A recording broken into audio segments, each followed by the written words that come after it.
لولاک لما خلقت الافلاک، اگر یہ پیغمبر دنیا میں آنا نہ ہوتا، اس کی تخلیق نہ ہوتی، اس کی پیدائش نہ ہوتی، تو آسمان و زمین کو اللہ تعالیٰ نہ بناتا۔ یہ ہمارے اور آپ کے پیغمبر جناب نبی کریم صلی اللہ علیہ وسلم کی آمد کا صدقہ ہے۔ وہ نبی غلاف کعبہ پکڑ کے اللہ تعالیٰ سے مانگ رہے ہیں، اللہ عمر دے دے، اللہ عمر دے دے، عمر دے دے، اسلام کی شان دے دے، اسلام کا رعب اور دبدبہ دے دے، اسلام کی عزت دے دے، اسلام کا وقار دے دے۔ پھر یہی وہ عمر ہے جس کی زندگی میں ایسے کارنامے ہیں انسانی عقل حیران رہے۔ اسی سلسلے کی کڑی کو مزید جوڑتے ہوئے اور آگے رکھتے ہوئے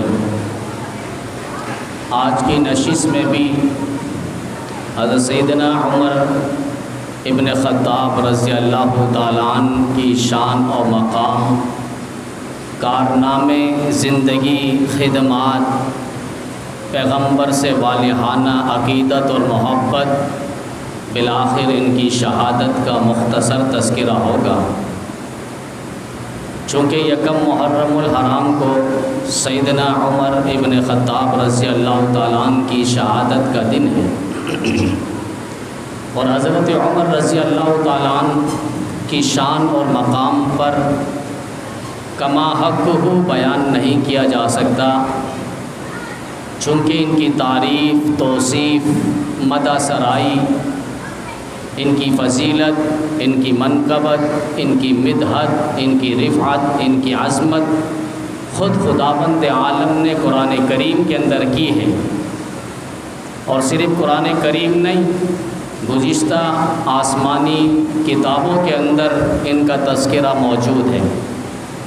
اور یہ بات قرآن کریم کے اندر رب کریم کہتا ہے، ذالک مثلہم فی التوراۃ ومثلہم فی الانجیل، کہ نبی کے یار، جانثار، وفادار، پیروکار، حبیدار، وفادار، ان کی تعریف، ان کی توصیف، ان کی مدحت، ان کی منقبت، ان کی عظمت اور ان کی رفعت گزشتہ توریت کے اندر بھی ہے، گزشتہ سابقہ کتاب انجیل کے اندر بھی موجود ہے، زبور کے اندر بھی موجود ہے، تختیوں کے اندر موجود ہے، صحیفوں کے اندر موجود ہے، اوراق کے اندر موجود ہے، اور نقوش کے اندر موجود ہے۔ ذالک مثلہم فی التوراۃ ومثلہم فی الانجیل۔ اور پھر حضرت عمر فاروق رضی اللہ تعالیٰ عنہ کی شان اور منقبت پر بڑی بڑی کتابیں لکھی گئی ہیں۔ امریکہ کے اندر کچھ عرصہ پہلے ایک اسٹال لگا تھا، اور مقصد یہ تھا وہاں ہر شخص اپنی پسند کی کتابیں، اپنی آئیڈیل اور شخصیت جس سے وہ زیادہ متاثر ہے اس کی کتابیں لائے جمع کر کے۔ جس کی کتابیں زیادہ ہوگی اس کا انعام، اس کی پذیرائی، اس کی حوصلہ افزائی کی جائے گی۔ بالآخر اس اسٹال کے اندر ایک خاتون آئی، لڑکی، اور وہ خاتون جو تھی وہ ہاتھ پر سینکڑوں کتابیں لے کر آئی، تقریباً 7,000 کتابیں، 7,000 کتابیں۔ اور شخصیت کون ہے؟ حضرت عمر فاروق رضی اللہ تعالیٰ عنہ۔ اور وہ لڑکی جو ہے وہ عیسائیت مذہب سے اس کا تعلق رہا ہے۔ کسی نے ان سے سوال کیا، بھائی آپ عیسائیت سے تعلق رکھتے ہو جبکہ یہ حضرت عمر فاروق رضی اللہ تعالیٰ عنہ تو اسلام کے ہیرو ہیں، آپ نے ان کی شخصیت پر کتابیں جمع کی؟ تو آگے سے اس لڑکی نے کہا، میں ان کی شخصیت سے بہت متاثر ہوں، اور ان کے ایک جملے نے مجھے حیران کر دیا ہے۔ کہا وہ کون سا جملہ؟ کہا عمر نے کہا تھا جب یہ گورنر مصر کے بیٹے نے کسی دیہاتی شخص کو ہاتھ اٹھایا تھا، تماچا مارا تھا، اور وہ دیہاتی ڈائریکٹ حضرت عمر فاروق رضی اللہ تعالیٰ عنہ کے کچہری میں پہنچے، شکایت کی اور کہا کہ آپ کے فلاں گورنر کے فلاں بیٹے نے مجھے تماچا مارا، میرا قصور کچھ نہیں تھا، آپ اسے بلائیے اور پوچھیے۔ پوچھا گیا، بلایا گیا، تو واقعی یہ بے قصور تھا، مارنے والے نے جرم کیا تھا، اس کو سزا دی گئی۔ دیہاتی کو کہا تم بھی اسی طرح زوردار تماچا اسے مارو، اور حضرت عمر نے اس کے بعد ایک جملہ فرمایا اور کہا تم نے کب سے ان لوگوں کو غلام بنا رکھا ہے؟ ان کو تو ان کی ماؤں نے آزاد جنا تھا۔ متی استعبدتم، تم نے کب سے ان کو غلام بنایا ہوا ہے؟ یہ لوگ تو آزاد آئے ہیں دنیا میں۔ پھر اس گورنر کو کہا گورنر تمہارے والد کا نام جو ہے وہ بکریاں چرانے کا معنی نکلتا ہے، لہذا تم یہاں گورنری چھوڑو، 6 مہینے جا کے بکریاں چراؤ، اس کے بعد آنا جب ٹھکانے میں عقل آ جائے۔ ایسی حکمرانی کی اور ایسا انصاف اقتدار کے اندر ان کا رہا ہے۔ وہ عیسائی مذہب سے تعلق خاتون کہنے لگی کہ مجھے اس شخصیت کے اس جملے نے حیران کر دیا ہے۔ 7000 کتابیں لے کر وہ امریکہ کے اسٹال پہ پہنچتی ہے اور پھر ان کی حوصلہ افزائی ہوتی ہے۔ یہ حضرت عمر فاروق رضی اللہ تعالیٰ عنہ، ایک عیسائی گزرا ہے اور اس نے کتاب لکھی دی 100 نامی، دنیا کے 100 بڑی بڑی شخصیات، اور سب سے پہلے اس نے اس شخصیت پر بات کی، اس کی تعریف اور شان اور منقبت بیان کی، جو ساری کائنات کے امام ہیں، سارے نبیوں کے امام ہیں، امام الانبیاء، افضل الانبیاء، خیر الانبیاء، برتر الانبیاء، افضل الانبیاء، احسن الانبیاء، اجمل الانبیاء، اکرم الانبیاء، جناب محبوب کبریا محمد مصطفیٰ احمد مصطفیٰ صلی اللہ علیہ وسلم کی تعریف پر اس نے کی۔ اس کے بعد دوسرے نمبر پر اس نے جس شخصیت پر قلم اٹھایا ہے، اس شخصیت کو دنیا حضرت عمر فاروق رضی اللہ تعالیٰ عنہ کے نام سے جانتی ہے۔ اتنی بڑی شخصیت 2 جمعے پر اور 2 گھنٹے پر کوئی ان کی مدحت بیان نہیں ہوتی، صرف ہم تعریف اسی لیے کر رہے ہیں ان کی شان سے ایمان بڑھتا ہے اور نفاق ختم ہوتا ہے، جس کا خلاصہ فضائل اعمال کے اندر حکایت الصحابہ کے آخر میں فضیلت الشیخ شیخ الحدیث حضرت مولانا زکریا کاندیلوی رحمۃ اللہ علیہ نے پورا عنوان ذکر کیا ہے کہ صحابہ کرام کے تذکرے سے، اہل بیت اطہار کے تذکرے سے ایمان بڑھتا ہے، ایمان کو تازگی ملتی ہے، ایمان کو جلا ملتی ہے، ایمان میں ایک سرور آتا ہے، ایمان میں ایک ٹھنڈک آتی ہے اور نفاق ختم ہوتا ہے، منافقت دم دبا کے بھاگ رہی ہوتی ہے۔ یہ حضرات صحابہ و اہل بیت اطہار رضی اللہ تعالیٰ عنہم کی شخصیت ہے۔ وہ فاروق اعظم عمر ابن خطاب رضی اللہ تعالیٰ عنہ جن کی آمد پر حضرت جبریل نبی علیہ السلام کے پاس آئے اور کہا اے اللہ کے رسول، آپ عمر کے اسلام پر خوش نہیں ہیں؟ کہا کیوں خوش نہیں ہیں؟ کہا ہم بھی خوش ہیں، ان الملائکہ یستبشرون باسلام عمر۔ آپ آسمان پہ دیکھیے، عمر کے اسلام لانے پر آسمان میں جشن برپا ہے، آسمان پہ اللہ کے نورانی فرشتے مخلوق وہ بھی عمر کے اسلام لانے پر خوشی محسوس کر رہے ہیں، ایک دوسرے کو مبارکباد پیش کر رہے ہیں۔ ان الملائکہ یستبشرون باسلام عمر، یہ وہ عمر ہے جس کے بارے میں نبی علیہ السلام نے فرمایا ان اللہ جعل الحق علی لسان عمر وقلبی، جس کے بارے میں نبی علیہ السلام نے یہاں تک فرمایا لو کان بعدی نبی لکان عمر، اگر میرے بعد کسی کے سر پر تاج نبوت اللہ رکھتا تو وہ عمر اس لائق ہے اور اس صلاحیت کے حامل ہے کہ اللہ اس کے سر پر تاج نبوت کو رکھتا۔ یہ وہ عمر ہے جسے نبی علیہ السلام نے خود مانگا ہے۔ ان کی شخصیت آپ دیکھیں، ان کا وقار اور اہمیت آپ دیکھیں کہ غلاف کعبہ پکڑ کر امام الانبیاء صلی اللہ علیہ وسلم اللہ سے مانگ رہے ہیں۔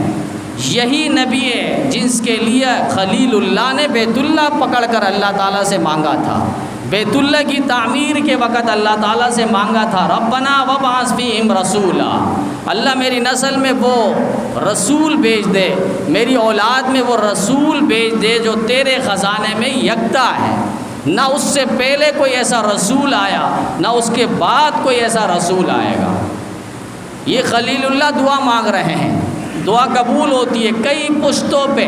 امام الانبیاء صلی اللہ علیہ وسلم مبعوث ہوتے ہیں، دنیا میں تشریف لاتے ہیں، پھر یہ نبی جن کے لیے دعائیں کی گئی، جن کے لیے اللہ تعالیٰ نے انبیاء کا سلسلہ جاری و ساری فرمایا، جس کے آنے سے پہلے اللہ تعالیٰ نے کائنات کو سجایا، جن کے آنے سے پہلے اللہ تعالیٰ نے کائنات کو منور کیا، شجر و حجر، بحر و بر، خشک و تر، ساری چیزوں کو اللہ تعالیٰ نے رعنائیت بخشی ہے۔ لولاک لما خلقت الافلاک، اگر یہ پیغمبر دنیا میں آنا نہ ہوتا، اس کی تخلیق نہ ہوتی، اس کی پیدائش نہ ہوتی، تو آسمان و زمین کو اللہ تعالیٰ نہ بناتا۔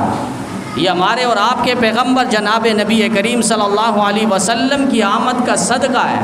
وہ نبی غلاف کعبہ پکڑ کے اللہ تعالیٰ سے مانگ رہے ہیں، اللہ عمر دے دے، اللہ عمر دے دے، عمر دے دے، اسلام کی شان دے دے، اسلام کا رعب اور دبدبہ دے دے، اسلام کی عزت دے دے، اسلام کا وقار دے دے۔ پھر یہی وہ عمر ہے جس کی زندگی میں ایسے کارنامے ہیں انسانی عقل حیران رہ جائے۔ آج ہمیں یہ سارے محکمے جو نظر آتے ہیں، پولیس کا محکمہ ہے، رینجرز کا محکمہ ہے، فوجی چھاونیاں ہے، ڈاکیوں کا مسئلہ ہے، ڈاک اور خطوط کا مسئلہ ہے، یہ سارے نظام اور سارے محکمے حضرت عمر رضی اللہ تعالیٰ عنہ نے اپنے دور حکومت میں اس کو ایجاد کیا تھا۔ مسجدوں میں اماموں کو منتخب کرنا، مقرر کرنا، مؤذنوں کو مقرر کرنا، خطیبوں کو مقرر کرنا، 900 بڑی بڑی جامعات، جامع مسجد انہوں نے بنوائی، 4000 مسجدیں، چھوٹی مسجدیں بنائی۔ اور حضرت عمر رضی اللہ تعالیٰ عنہ کے دور حکومت میں دمشق میں جو جامع مسجد تھی، اس میں حضرت ابو دردہ رضی اللہ تعالیٰ عنہ حدیث کا درس دیا کرتے تھے، اور اس میں ایک وقت پہ درس حدیث پہ جو لوگ بیٹھتے تھے، تقریباً کتاب میں لکھا ہے 17,000 لوگ ایک درس کے موقع پہ بیٹھتے تھے، 17,000۔ تو آپ اندازہ لگائیں کتنی خدمات ہو رہی ہے۔ تقریباً 32,000 جو قرآن کریم کے بچے حافظ بنے حضرت عمر فاروق رضی اللہ تعالیٰ عنہ کے دور حکومت میں، 22 لاکھ مربع میل، یعنی ہمارا یہ پاکستان تقریباً 6 سے 8 پاکستان اس کے اندر آ جائے، اتنا بڑا مربع میل کے اندر حضرت عمر فاروق رضی اللہ تعالیٰ عنہ نے تنہا حکومت کی ہے۔ رعب اور دبدبہ ایسا تھا، ہم یہی سمجھتے بس مکہ ہے، مدینہ ہے، مدینہ ہے اور مکہ ہے، بس حضرت عمر یہیں رہیں، ایسا نہیں ہے۔ حضرت عمر فاروق رضی اللہ تعالیٰ نے 22 لاکھ مربع میل پر اسلام کا پھریرا لے رہا ہے، اور وہ اسلام کی عظمت کا مینار انہوں نے گاڑا ہے اور بلند کیا ہے کہ مسٹر جیون انگریز مورخ نے بھی اپنی تاریخ کتاب کے اندر لکھا ہے، اگر یہ شخص 10 سال اور حکومت کر جاتا تو روئے زمین پر پھر کوئی ایک کافر نہ بستا، پھر اللہ کا نام لینے والا یہ صرف رہتا، کوئی کافر، کوئی طاہریہ، کوئی ملحد پھر روئے زمین پر نہ بستا۔ یہ حضرت عمر رضی اللہ تعالیٰ عنہ کے کارنامے ہیں۔ نبی علیہ السلام احد پہاڑ میں تشریف لے گئے، آپ کے ساتھ خلفائے ثلاثہ تھے، ابو بکر، عمر، عثمان رضی اللہ تعالیٰ عنہم، اور اس کے بعد پہاڑ جو ہے خوشی سے ہلنے لگا، احد پہاڑ جو ہے خوشی سے ہلنے لگا۔ اب یہ بات بعضوں کو سمجھ نہیں آتی، احد پہاڑ نبی سے محبت کرتا ہے، حدیث کی کتابوں میں لکھا ہے، نبی علیہ السلام نے فرمایا یہ احد پہاڑ مجھ سے محبت کرتا ہے۔ ایک بہت بڑے عالم محتمی میں مدرسے کے، انہوں نے احد پہاڑ سے ایک پتھر توڑ کے لایا، انہوں نے کہا کہ ہماری مسجد تعمیر ہو رہی ہے، ایک نشانی کے طور پر، ایک خوشی اور برکت کے لیے ہم اس کو مسجد میں کسی سائٹ پہ اس کو نصب کریں گے۔ انہوں نے نصب کر دیا، کچھ دن بعد اس پتھر کے پیچھے سے پانی کے بلبلے نکلتا اور وہ اوپر سے آ کے پانی ٹپکتا رہتا۔ یہ پریشان ہو گئے کہ باقی چیزیں خراب نہ ہو جائے، یہ پانی کہاں سے ٹپک رہا ہے۔ میکینک لوگوں کو بلایا، مستری کو بلایا جنہوں نے کام کیا تھا، کہ آپ نے کوئی یہاں پانی کا کنیکشن تو نہیں لے گئے؟ کہا کہ نہیں، یہاں سے کوئی پانی کا کنیکشن گزرا ہی نہیں ہے۔ کہا سوچ لیں، کیونکہ یہاں سے آپ دیکھیں پانی گر رہا ہے۔ انہوں نے دیکھا پانی کا، جس طرح برف کا پانی ڈالتے ہیں، ٹھنڈا پانی گلاس کے اوپر سے کس طرح نظر آ رہا ہوتا ہے، اس طرح وہ پانی ٹپک ٹپک کے گرتا ہے، اور وہ دیکھ رہے ہیں۔ انہوں نے چیک کیا ساری چیزیں، تو واقعے سے پتہ چلا نہیں۔ انہوں نے پھر بڑے عالم کو بلایا، انہوں نے پتھر کو غور سے دیکھا اور کہا کہ یہ پتھر کہاں کا ہے؟ سارے پتھروں سے جدا ہے۔ تو انہوں نے کہا کہ یہ میں احد پہاڑ میں حج کے لیے گیا تھا، عمرے کے لیے، تو میں وہاں سے آتے ہوئے ایک نشانی کے طور پر پتھر لایا تھا، وہ پتھر میں نے خوبصورتی اور برکت کے لیے یہاں پر آویزہ کیا ہے۔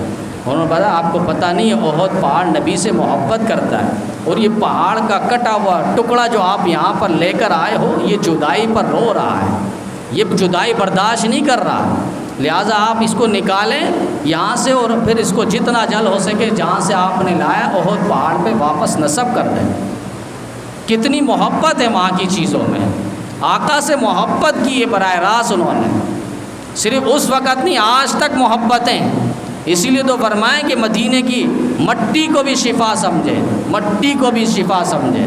ایک شخص کو جب کھجور ملی اس نے کچھ باتیں کی کہ یہاں کی کھجور صحیح نہیں ہے معاذ اللہ، خواب میں نبی علیہ السلام کی زیارت ہوئی، کہا مدینے سے فوراً نکل، تیرا یہاں گنجائش کسی صورت پہ نہیں ہے، تو میرے شہر پہ آ کے چیزوں پہ نکالی نکالتا ہے، چیزوں پہ نقص نکالتا ہے، کمزوری نکالتا ہے، تجھے یہاں ایک صورت بھی برداشت نہیں ہے۔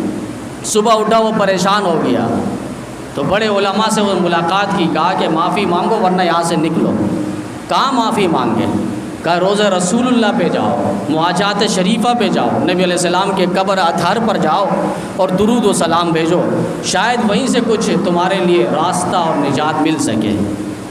تو یہ غزوہ احد نبی علیہ السلام سے محبت کرتا ہے۔ نبی علیہ السلام پہاڑ پہ تشریف لے کر کھڑے ہوئے تو پہاڑ خوشی سے جھومنے لگا، ہلنے لگا۔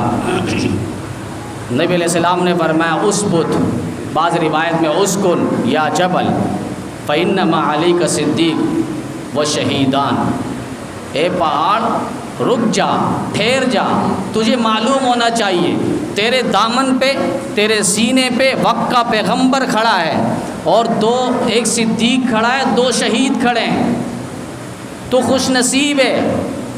پہاڑ اسی وقت ٹھہر گیا، فرمان رسول جو سنا، حکم رسول سنا، ارشاد رسول سنا، آگے وہ کہاں جھومتا پھر، لیکن اس کا جھومنا بھی تو خوشی کے لیے تھا۔ حضرت عمر رضی اللہ تعالیٰ عنہ نے اسی وقت دل میں کہا نبی تو نبی ہے، فإنما علیک نبی و صدیق، اور صدیق اکبر رضی اللہ تعالیٰ، اور نبی علیہ السلام نے فرمایا وہ شہیدان، اور 2 شہید ہیں، فرمایا 2 شہید تو میں ہوں، ایک عثمان میرے ساتھ ہے۔ اسی وقت وہ دل میں کہہ رہے ہیں فزت ورب الکعبہ، رب کعبہ کی قسم میں کامیاب ہو گیا، میں کامیاب ہو گیا، یعنی شہادت کی التجا حضرت عمر کر رہے ہیں اور شہادت مانگ رہے ہیں، وہ شہادت نبی کی زبان سے عمر کو مل گئی ہے۔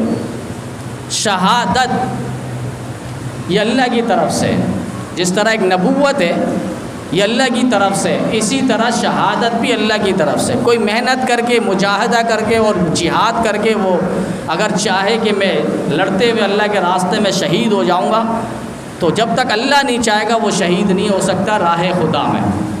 حضرت خالد بن ولید رضی اللہ تعالیٰ 125 یا 35 جنگوں کے فاتح رہے، لیکن دنیا سے جا رہے بستر پہ رو رہے ہیں۔ کسی نے کہا آپ موت سے ڈر رہے ہو؟ کہا نہیں، جس موت کے لیے اور جس موت کو گلے لگانے کے لیے میں جنگوں میں جایا کرتا تھا، میں مارکوں میں جایا کرتا تھا، میں اللہ کے راستے میں لڑنے کے لیے جایا کرتا تھا اور کفر کے سروں کو اڑانے کے لیے جایا کرتا تھا، آج وہ موت، شہادت کی موت مجھے نہیں مل رہی، میں اسی لیے رو رہا ہوں۔ شہادت اللہ کی طرف سے، اور شہادت نعمت ہے اسلام میں، یہ کوئی زحمت نہیں ہے، کوئی منحوس نہیں ہے۔ ہمارے ہاں ایک شہید نہیں، ہمارے ہاں شہداء ہے، بدر کے شہید ہو، احد کے شہید ہو، غزوات کے شہید ہو، حنین کے شہید ہو، سریات کے ہو، مکہ ہو، مدینہ ہو، منکرین زکوٰۃ سے لڑتے ہوئے ہو یا مسیلمہ کذاب سے لڑتے ہوئے ہو، صحابہ کے دور میں ہو یا ائمہ مجتہدین کے دور میں ہو، چلتے چلتے آج کے زمانے کے ہو، چاہے وہ کربلا کے ہو، وہ سارے شہداء ہیں، اور شہدائے اسلام ہمارے پاس ہے۔ شہید اسلام نہیں ہے کہ ایک اسلام میں شہید ہوا اسی کے لیے سال میں ایک دفعہ شور شرابہ کرو اور بس ٹھنڈے ہو جاؤ، ایسا نہیں ہے۔ یہ حضرت عمر فاروق رضی اللہ تعالیٰ عنہ، دین اسلام میں ان کی بڑی قربانیاں ہیں، بڑی قربانیاں۔ 22 لاکھ، جس طرح میں نے بتلایا کہ 22 لاکھ مربع میل پر یہ حکمرانی انہوں نے کی ہے، اور ایسی حکمرانی جہاں فوج کا دستہ جاتا وہاں پر اسلام کا پھریرا لہرا دیا جاتا۔ وہاں اسلام کا پھریرا لہرا دیا جاتا۔ سب سے جو خطرناک جنگ ہوئی ہے حضرت عمر فاروق رضی اللہ تعالیٰ عنہ کے دور میں، اور تکلیف دہ مرحلہ وہ ایران کو فتح کرتے ہوئے، اور ایران جو ہے اس کے ماتحت تقریباً 50 کے قریب ممالک تھے، یعنی ایران جو ہے وہ ان سب پر حکومت کر رہا تھا ایران۔ اور شہنشاہ ایران جو ہے اس کا نام یزجر تھا، اور شہنشاہ کا لفظ یہ آپ سمجھ لیں کہ بعض اپنے آپ کو شہنشاہ رکھتے ہیں، وہ شاہ جہان الگ چیز ہے، لیکن شہنشاہ کا معنی ہے کہ بادشاہوں کا بادشاہ۔ حدیث میں اس سے منع کیا گیا ہے۔ اب بعض کہتے ہیں شہنشاہ تو یہ قرآن احادیث میں کیسے منع کیا، اس کے تو الفاظ نہیں ہیں۔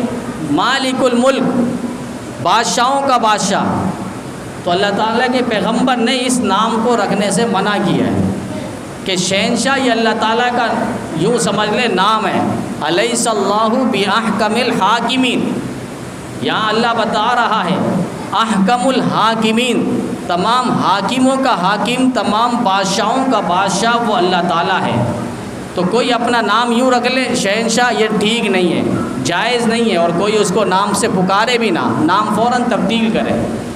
اور اسی طریقے سے بعض کوئی اچھا بیان کر رہا ہوتا ہے اس کے نام پہ عقیدت پہ لکھ دیتے ہیں شہنشاہ خطابت، تو یہ شہنشاہ خطابت کا لفظ بھی اس کے ساتھ نہ لگایا جائے۔ ہمارے شیخ نے بھی اس سے باقاعدہ منع فرمایا، حضرت شیخ مولانا مفتی ظفر علی خان صاحب رحمہ اللہ۔ شہنشاہ یہ اللہ تعالیٰ کے صفاتی ناموں میں اللہ تعالیٰ کا نام ہے کہ بادشاہوں کا بادشاہ۔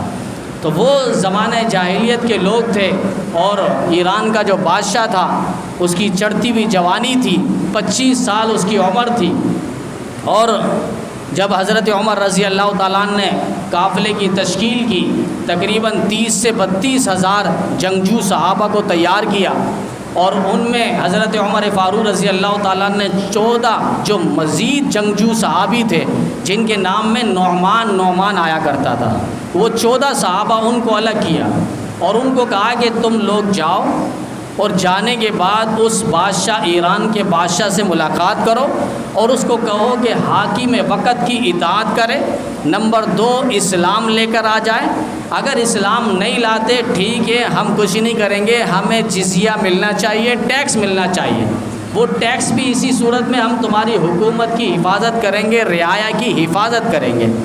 یہ بات ہوئی۔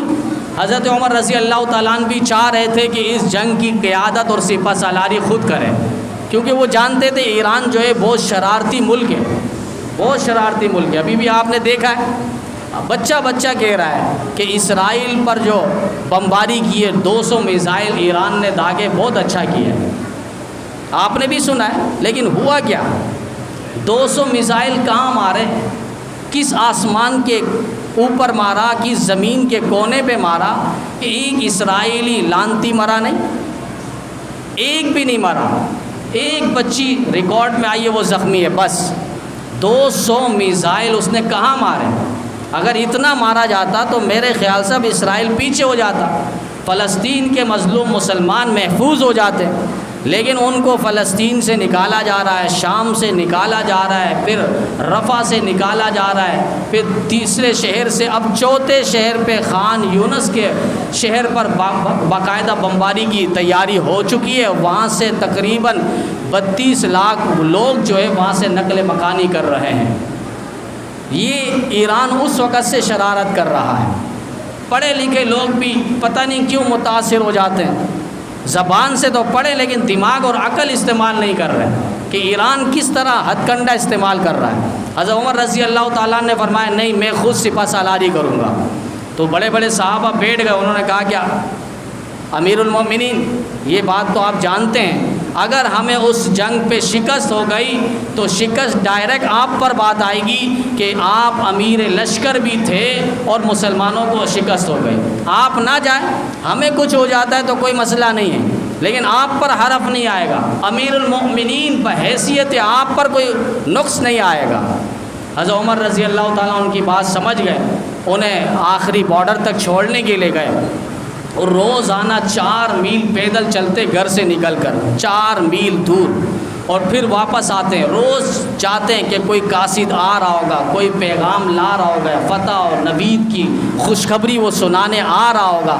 حضرت عمر رضی اللہ تعالیٰ 4 میل پیدل چل چل کے جاتے تھے، وہاں جنگ ہو رہی ہے اور شہنشاہ ایران کے پاس یہ 14 صحابہ نعمان نام کے وہ داخل ہوئے، انہوں نے تینوں باتیں رکھ دی۔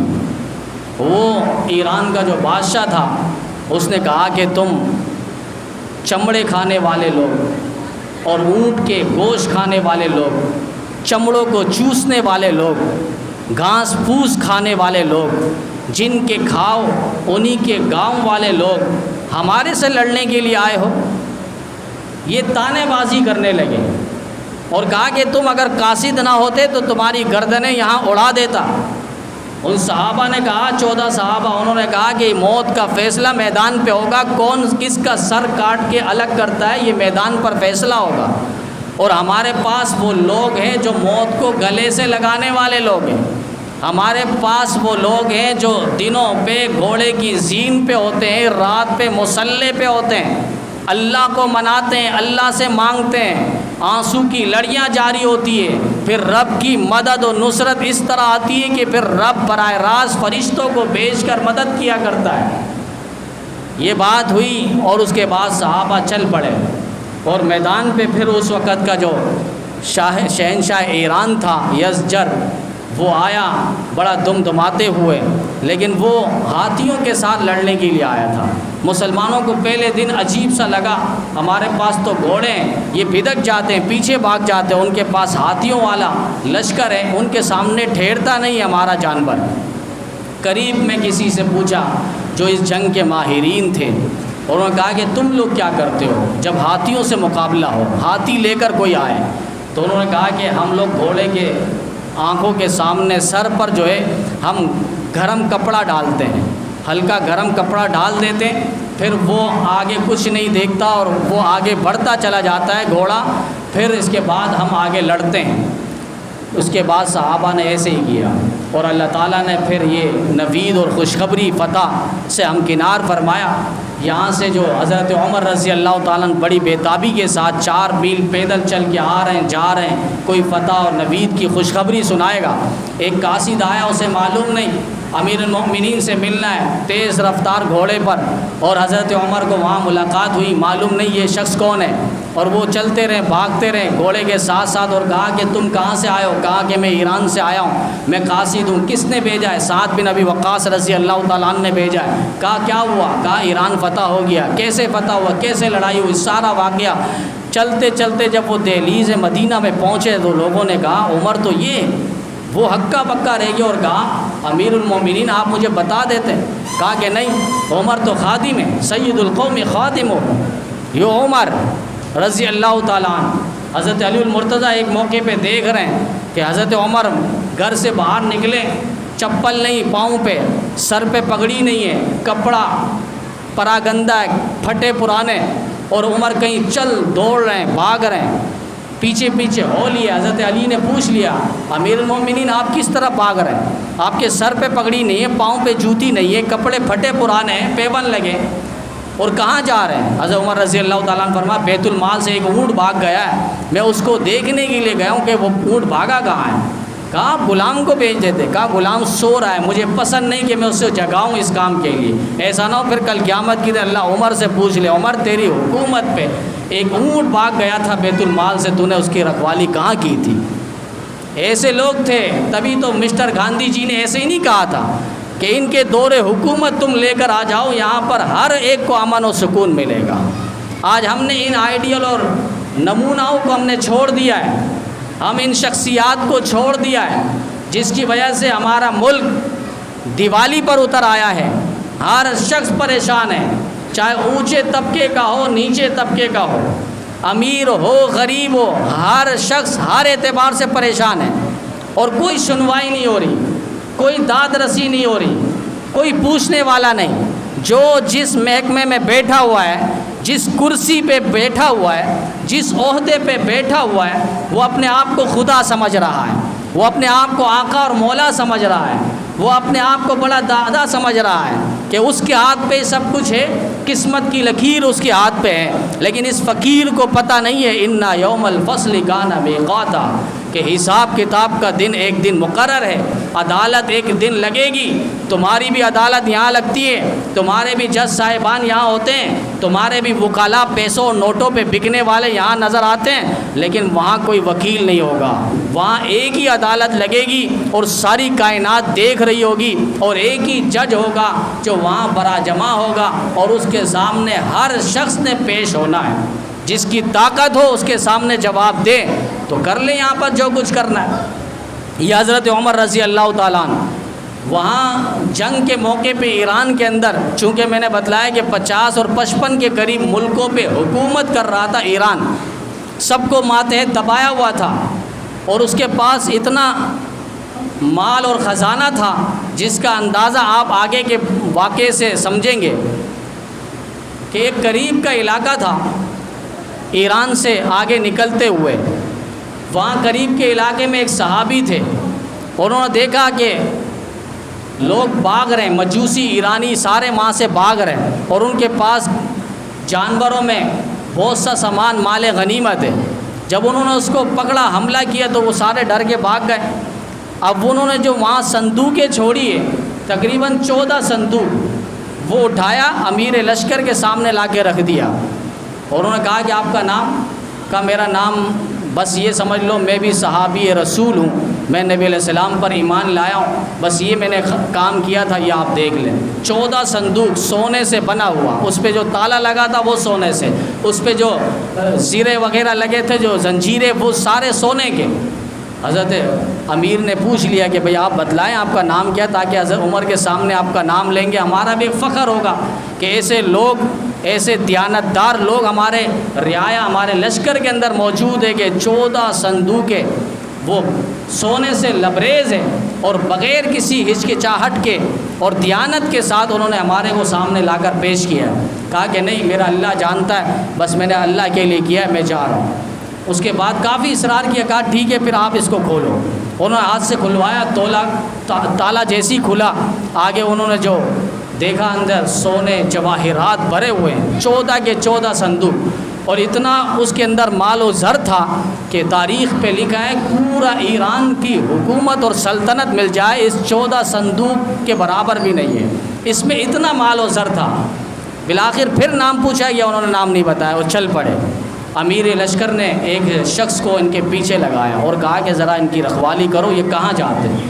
دور جب پہنچا، ایک ندی کے پاس ان کی جھونپڑی تھی، اور وہاں وہ پہنچے تو یہ جو پیچھے تعاقب کرنے والا شخص تھا، انہوں نے مقامی لوگوں سے پوچھا کہ یہ شخص کون ہے؟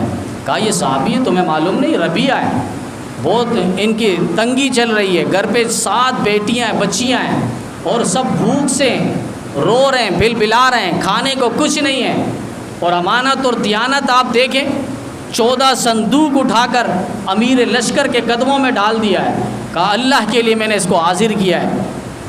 اور جب کہ گھر پہ فقر و فاقہ چل رہا ہے، بچیاں رو رہی ہے، گھر پہ کچھ کھانے کو نہیں ہے۔ بالآخر ان کا نام پھر جا کر امیر لشکر کو بتلایا، اور امیر لشکر نے حضرت عمر فاروق رضی اللہ تعالیٰ عنہ کو بتلایا، اور انہوں نے فوراً قاصد بھیجا اور ربیہ رضی اللہ تعالیٰ عنہ کو بلوایا، اور ان کی ساری گھر کی خبر لی، اور اس کے بعد ان کے ساتھ تعاون فرمایا۔ یہ ایسے لوگ، دیانت والے لوگ، حضرت عمر فاروق رضی اللہ تعالیٰ عنہ روزانہ نمازوں کے بعد دعا کرتے تھے، اللہم انی اسألک شہادتا فی سبیلک واجعل موتی فی بلد حبیبک۔ اللہ مجھے موت دینا اپنے راستے پہ دینا، یعنی شہادت دینا آپ کے راستے پہ۔ اگر میرے مقدر میں شہادت نہیں ہے تو مجھے موت دینا، لیکن مدینے میں دینا۔ اگر شہادت ہو آپ کے راستے پہ، اگر شہادت نہیں ہے، موت لکھی ہے میری قسمت میں، تو آپ مجھے موت دینا، لیکن مدینہ رسول پہ مجھے موت دینا۔ اللہ نے دعا قبول فرمائی اور فرمایا کہ عمر تو شہادت کی دعا کرتا ہے، تجھے شہادت بھی دیں گے، مدینے میں دیں گے، اور مدینے میں دیں گے، مسجد نبوی میں دیں گے، اور مسجد نبوی میں دیں گے، مصلی رسول پہ دیں گے۔ لوگ مرتے ہیں، خون گرتا ہے زمین پر، یا عمر گر رہا ہے، خون کا فوارہ چھوٹ رہا ہے، تو مصلی رسول پہ، اور مصلی رسول یہ جنت کے ٹکڑوں میں سے ایک ٹکڑا ہے۔ آج آپ جائیں گے وہاں پر تو وہاں پر مدینہ منورہ میں اس جگہ پہ لکھا ہے جہاں اس کو بند کیا گیا ہے، اور وہاں لکھا ہے ما بیتی ما بین بیتی و منبری روضۃ من ریاض الجنہ۔ نبی علیہ السلام نے فرمایا میرے اور گھر کا اور میرے قبر کا جو حصہ ہے، بیچ کا جو حصہ ہے، وہ جنت کے ٹکڑوں میں سے ایک ٹکڑا ہے۔ ما بین بیتی و منبری، ممبر اور گھر کے درمیان والا حصہ وہ ممبر رسول، مصلی رسول، فرمائے جنت کے ٹکڑوں میں سے ایک ٹکڑا ہے۔ پھر دوسرے موقع پہ نبی علیہ السلام نے فرمایا انا ابو بکر و عمر خلقنا من تربۃ واحدہ، میں ابو بکر و عمر ایک مٹی سے پیدا کیے گئے، وفیہا تدفن، اور اسی پہ دفن ہوں گے، ومنہا نخرج یوم القیامہ، اور اسی سے ہم قیامت کے دن اٹھائے جائیں گے۔ کیسے مبارک لوگ ہیں، یہاں دنیا میں ہے تو جنت پہ، اور دنیا سے جا رہے ہیں تو جنت پہ، اور اٹھیں گے تو جنت سے۔ ایسے مبارک لوگ، ایسے مبارک ہستیاں ہیں۔ مسجد نبی میں صحابہ بیٹھے ہیں، نبی علیہ السلام داخل ہو رہے عجیب طریقے سے، ایک ہاتھ پہ ابو بکر ہے اور دوسرے ہاتھ پہ عمر ہے، اور ان کو لے کر نبی علیہ السلام مسجد نبی میں داخل ہو رہے ہیں۔ صحابہ دیکھ کر مسکرا دیے اور کہا کہ آج آپ عجیب انداز میں مسجد نبی میں داخل ہوئے، اس سے پہلے نہیں۔ تو نبی ایسے علماء نے لکھا ہے اس طرح داخل ہو رہے تھے جیسے چاند ستاروں کے درمیان ہے، سورج کرنوں کے درمیان ہے، استاد شاگردوں کے درمیان ہے، آقا غلاموں کے درمیان ہے، آ رہے ہیں مسجد نبوی میں۔ اور اس کے بعد نبی علیہ السلام نے ابو بکر و عمر رضی اللہ تعالیٰ عنہما کے ہاتھ پکڑے ہوئے تھے اور فرمایا ہم قیامت کے دن اسی طرح اٹھائے جائیں گے۔ تو ان کی محبت جز ایمان ہے، ان کی محبت جز ایمان ہے، ان سے ہٹے گا کوئی تو وہ ضال اور مذل اور جہنم میں جائے گا۔